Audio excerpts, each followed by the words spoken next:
Revenge films. My name is Rachel Harrison, 25 years old. I'm a housewife. My husband, Kevin, is the heir to the candy factory. I met him through an arranged marriage, and it's been 2 years since we got married. We had a hard time getting pregnant.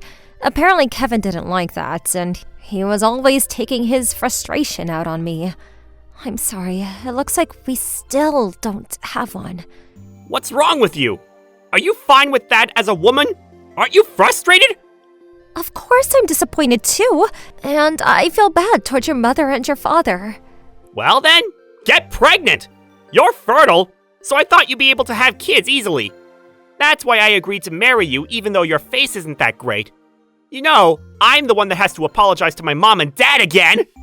My mother-in-law would kindly say, "It takes time to have children, so you don't need to be in any rush."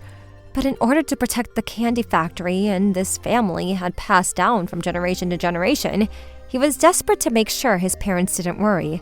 It was a good thing that he cared about his parents so much, and in the beginning of our marriage, he was very thoughtful towards me and affectionate. However, as the days went on, I wasn't able to get pregnant. He started to treat me like an object and was home less and less. Kevin, what time do you think you'll be home today? Huh? Why should I have to tell you that information? Who do you think you are? I have to prepare dinner for you. What do you want to eat tonight? What the hell? So if I'm not coming home, you're not going to cook dinner? Even if we have kids, you're planning on doing that, aren't you? Isn't that why you can't get pregnant? I can't believe I made such a lazy woman my wife. Day by day, Kevin's rage became stronger. Mentally and emotionally, I was concerned, and I was on the verge of giving up because I couldn't continue in this marriage like this. However, 2 years into our marriage, we found out that we were finally pregnant with our long-awaited child. My eyes filled up with tears, and as though all of his irritation until now, it was a lie. He complimented me and became very nice again. The child grew steadily inside of me, and before I knew it, my delivery date arrived. Because Kevin had worked, he wasn't able to be there with me, but I was successfully able to give birth to a healthy baby girl. You've done it, Rachel! I told my mom and dad over the phone and they were thrilled! I'm so glad. Are they gonna come to the hospital? I know! I want to let them hold her! So I told them I would bring her to theirs and to wait there! I see, but then I guess I might have to wait a little bit.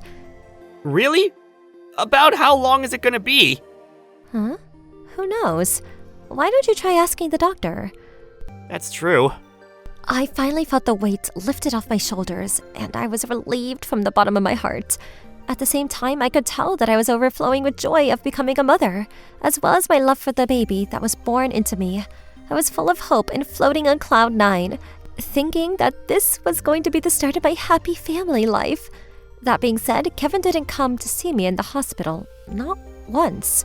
Then one day, as I was getting close to my discharge date, "You can finally leave the hospital. Congratulations." Thank you very much for all of this time. By the way, any chance you've seen my husband? He should be here to pick me up. Yes, I did see him. But it seems like he already went home first. With the baby. He said he was going to his parents' house. What? I felt all of my hairs on my body stand up. I was drenched in sweat pouring out of every pore, and my heart sank to my stomach as I panicked and grabbed my belongings to leave. I hopped in a taxi and rushed to Kevin's parents' house. During that time, I tried to get in touch with Kevin, but I couldn't get through to him at all. I felt the uneasiness growing inside of me. I just wanted to get to my baby as quickly as possible, and I asked the taxi driver to go faster. And finally, I arrived at Kevin's parents' place. Hello, excuse me. Oh, welcome. I'm so glad you're here. Well then, now where's my sweet little granddaughter? What? They're still not here? Oh, look who it is. Welcome. What's the matter? Miss Rachel, you're looking very pale. I explained the situation to both of them. Knowing what their son had done, I could see the blood draining from both of their faces. The father panicked and tried to get a hold of Kevin, but he wasn't answering the phone. I thought maybe he had gone back to our house, and as I tried to head out the door, the two of them said that they would take me in their car. As we panicked and rushed to open the door, we got inside. Kevin was sideways on the sofa as though he was a zombie. Huh? Dad? Mom? What's the matter? Even Rachel. The baby! Where is my baby? Hey, you were fooling me, weren't you? I was shocked. What are you talking about? It's a girl! I completely thought it was going to be a boy. It won't be able to be the next in line. Ugh, what a waste of time and energy. I can't believe I was so happy. You idiot! As his father said that, as he grabbed Kevin by the chest and punched him in the face, Kevin fell to the ground with a completely confused look on his face. As his father turned bright red and glared at him, his mother also raised her voice. Where is the baby? I was gonna go to your house after I put down the luggage, so it's still in the car. In the car? But you left the hospital a while ago, didn't you? Since when? Like 2 hours ago? What's the matter? Dad? Mom? You wanted to see the baby that soon? At those words, I could sense that all three of us were draining blood from our faces. I panicked and flew out the front door to the parking lot in the basement of the apartment building. I left the sound of my father-in-law yelling behind me as I heard the noises of him beating Kevin once again. Please be okay. In this heat, a newborn baby for 2 hours. When I got to the parking lot, I rushed to open the door. Inside of the car was a suffocating heat and the baby was terribly weakened. But somehow, thankfully, she was alive. Even though I was relieved, tears were covering my face as I called an ambulance. Not long after, my in-laws and Kevin came running over. And when they saw the baby, they were terrified and lost for words. Oh, I'm so sorry. I'm so sorry. I'm so sorry about our idiot. I can't do this anymore. Please, let me get a divorce. You don't need our permission for that. We are truly so sorry about this. Don't worry about the money. We will absolutely be paying it. Huh? Divorce? Oh, all right, fine. Gladly. I feel much better. You're going to be the one regretting it. Getting a divorce from the heir to a candy factory? You idiot! Opening your mouth like you know anything? It has been decided that we will be selling the factory. What? Selling the factory? I have never seen you doing any sort of work whatsoever. On the flip side of Kevin's expectations, it turns out that my father-in-law had no intention of letting Kevin inherit the candy factory. For that reason, he got an offer from a major chain company about acquiring it. He sold the factory on the spot. This is something that all of the employees know already. And I can't believe you don't even know that!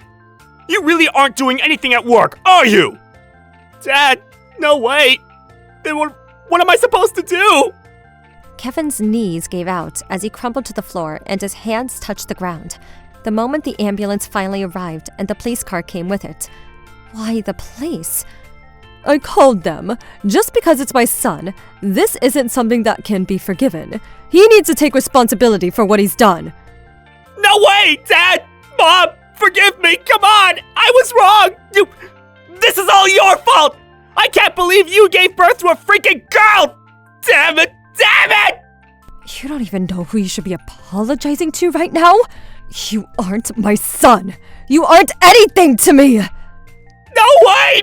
I'm sorry! Come on, Rachel! I was wrong! Help me! I'm sorry! Don't touch me! And don't ever come near us ever again, you scumbag! No! As he continued to apologize, Kevin was dragged away by the police, arrested.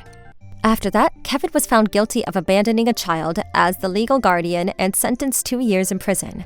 He was abandoned by his family, and even after he finishes his sentence, he would be left carrying a settlement fee and child support fees that he would have to pay. In order to be able to find a job immediately, he was going through the strict job training within the prison through his tears.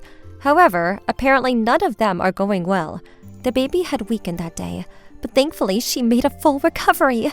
I moved back in with my parents, and with their support, the baby is finally growing healthily. My in-laws, who continued to be worried for me, gave me more than enough of the settlement fee and child support fees in case Kevin backs out or disappears. So it looks like I won't have to worry about finances for a while. I am going to take my time to think about my future with my daughter from now on. How was today's video? If you enjoyed it, please subscribe, like, and leave a comment. Stay tuned for more.